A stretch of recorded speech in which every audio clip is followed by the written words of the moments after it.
you, our Honorable Minister for Space, Dr. Jitendra Singh Ji, Sri Jayant Patil, Chairman ISpA,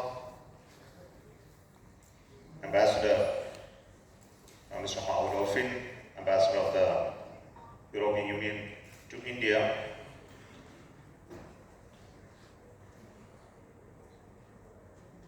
Lieutenant General A.K. Bhatt, all the distinguished invitees, participants for this India Space Conclave 2024 organized by ISpA and others. I'm really honored to be here to speak on this occasion.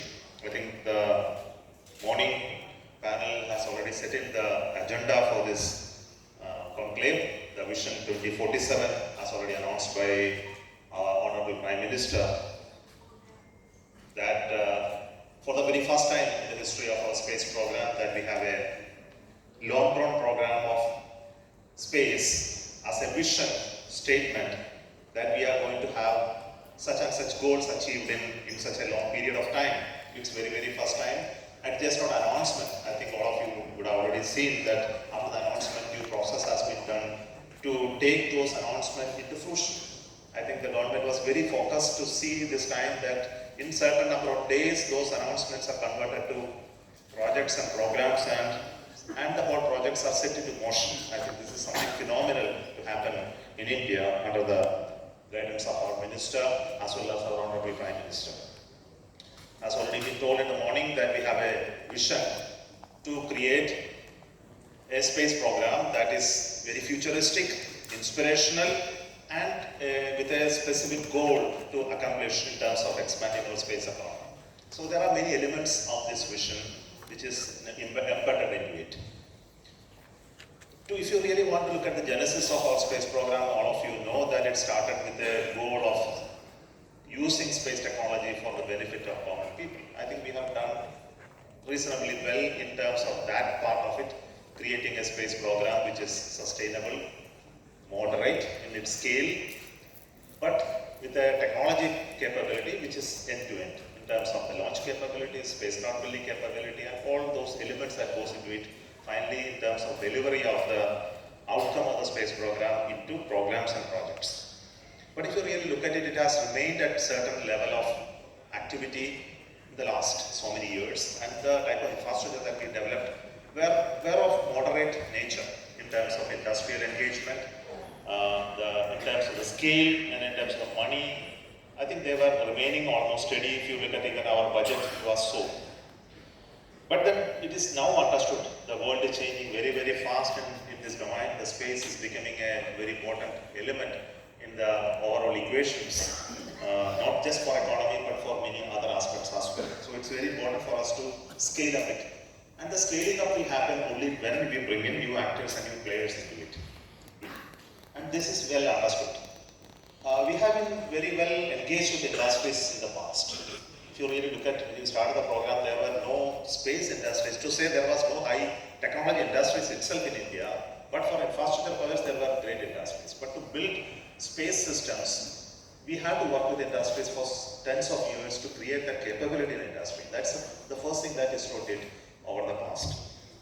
And even to create basic products, look at materials, manufacturing capability, the specific elements that goes into the space grade items. We have been struggling really over the last so many years to create that capability. Today we have almost 450 plus industries supporting us, building small items to big items, having an ability to build almost 90+% of the rockets in India, and maybe 50 to 60% of the spacecraft's components and items in India. So this is something really great, and today we have an ability to even engineer complex systems with the knowledge and skill that is available here, and then launch it from this nation of missions that we want to achieve. But then over the next many years, we have a greater goal to achieve. What exactly are the goals when you frame a vision around the space program? Of course, we have been working with the ministries, departments in delivering those, what we did in terms of the outcome to applications programs. But then the scale of its work was continuing to remain very low. As today contribution of the space economy by India remain very low. It continues to remain low, but we have put an aspirational goal of 10% in the next few years to happen. But if this has to happen, announcements are not enough, steps are required, and we need to inspire a next generation of people to come into this sector to create a vibrant space activity. So there is the point. So there are many elements. One, just transfer the operational systems to industry and do it. This is one part of it. Find out markets for the products and services that we have to more ecosystem around us is second aspect of it. Create a young talents that are inspired by the activity and success that we have is the third element of it. Have programs that are funded by government primarily to create a vibrant space technical growth in that sector is another aspect of it. Bringing in new players to work in this area and to create jobs and opportunities is the last aspect of it. But there are many other challenges. Even if we do all of this, the bigger challenges, as already told in the meeting subtly, is about the demand side of the space products and services. It remains a major issue. If you look at many other sectors, many demands precedes the capability. But here, many a times the cycle times for developing complex systems are very long, and even after it is made, I think their suitability for the sector itself will become questionable. For example, in the domains of communication, I think the rate of change of the technology is so fast that even if you build something after 5 years, I don't know whether it will be useful at that point in time. It is true for many other domains as well. The change is too fast. And this area, it also requires for the upstream, the investments are heavy and the return of investment is not guaranteed also. The potential for failure is also very high. So if you look at the upstream side, we find the investments won't come from industries to create the capability in this country in a big way. Even if you pursue with them, or the big industry houses, if you want them to invest also, it's not coming forth. But on the downstream side, if you want to create a capability in industries and create a reasonable ecosystem to make use of the data, especially the communication, D&D services or remote sensing data, and create business and etc., it can happen in small scale. It also cannot happen in big scale. It has to happen in startups, those type of industries, and they have to go around and capture. People believe that it is possible for you to use these type of products and services to enhance their business. One of the examples, is the banking sector, where the use of Earth observation data found useful for many of them. And it took time for them to believe that it is possible for them to use of it. And there are many new areas. Agriculture is another area.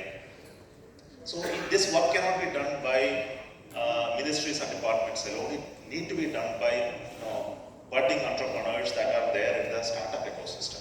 So that's why we have a very focused approach to make sure this sector is growing, and we have to help them through making sure the data is available. That's why the new data policy is very important, and the effort to bring whatever data that we have created to be made available to the public is very important. So this is one of the important area.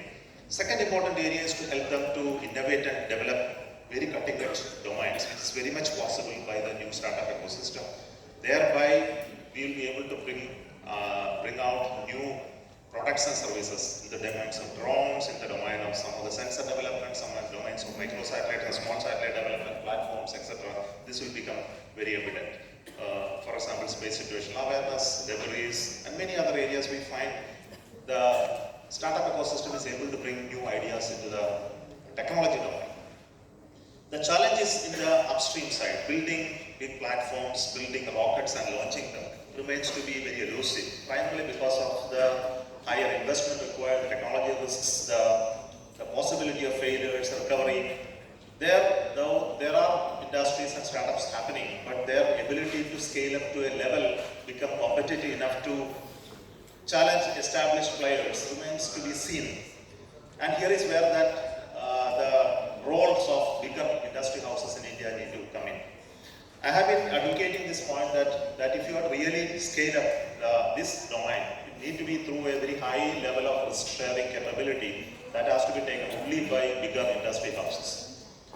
And many of them are there. I think India is not void of any big houses having enough of capability to invest and create as much as others are there in the world.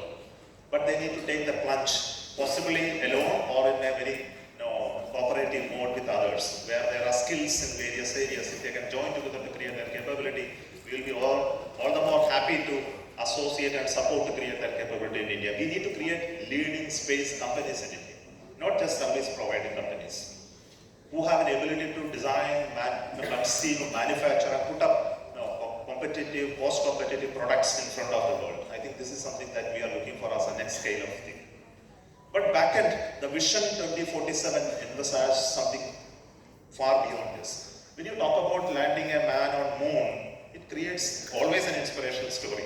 And it also creates a technological growth that is unprecedented in any ecosystem. Though it was done in many other nations many years before, but even today for all of them, it continues to remain as a challenge, even to send the human to moon, even now.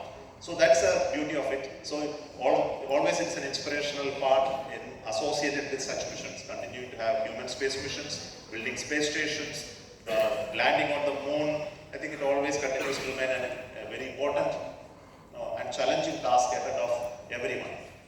Why it is important today is that, and why it is more aspirational today is that it is more possible for countries like India to even dream about it.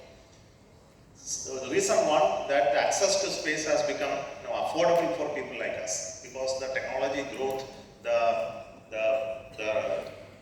availability of capability in our hand is actually much better than in the 60s. So today we can even think of building rockets of that class, think of building spacecrafts of that class to send humans to moon, possibly maybe by 2040. We also have no shortage of knowledge or skill even to build those capabilities in India.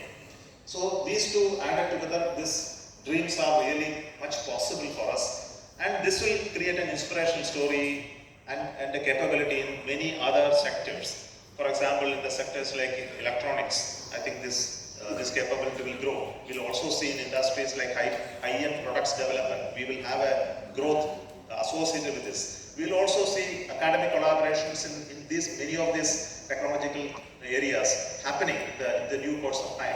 We will also see the human spaceflight program scale up beyond the first Gaganyaan and building space station. We will have an engagement with the other stakeholders like the food processing industries, the bio and the pharma companies and many others. I think those sectoral engagement will happen. So these are the goals that we have set for ourselves when you envision a space program of this nature. Though the investment required from the government side is likely to be very high. I think the numbers I have not privy to disclose, but it remains to be very high. But that type of investments are necessary at this point in time for us to create the equally aspirational investment and scale up in the private ecosystem. We say that 2% of our contribution to space economy is going to go to 10%. It will not happen automatically unless government also puts its share upfront. I think this understanding has come, and I'm very happy about this part in the recent times. The decision to approve this type of programs as an indicators of the confidence of the government on the capability that we have today. And that's why such conferences will really pave way for building this ecosystem stronger, as already been discussed in the first thematic discussion. It was very clear to me that this vision is going to create that vibrant space economy by the appropriate interventions by many stakeholders, the government, the ISRO, the research organization, the InSpace, the provider and the handholder and the authorizer, and industries hand in hand, and we'll be able to do that wonder for the next 10 years or so. I think those initial steps have been already laid. I'm very happy that the journey that we had started in 1960s has led up to a point. Now there is a rate of growth need to be substantially higher. In this, these steps are very important, and I'm sure all of your participation and contribution becomes essential. Thank you once again. I don't want to prolong as a speech today. There's a lot of speakers to discuss, to go into the essential elements of each other. Thank you, and wish all the very best in this conference.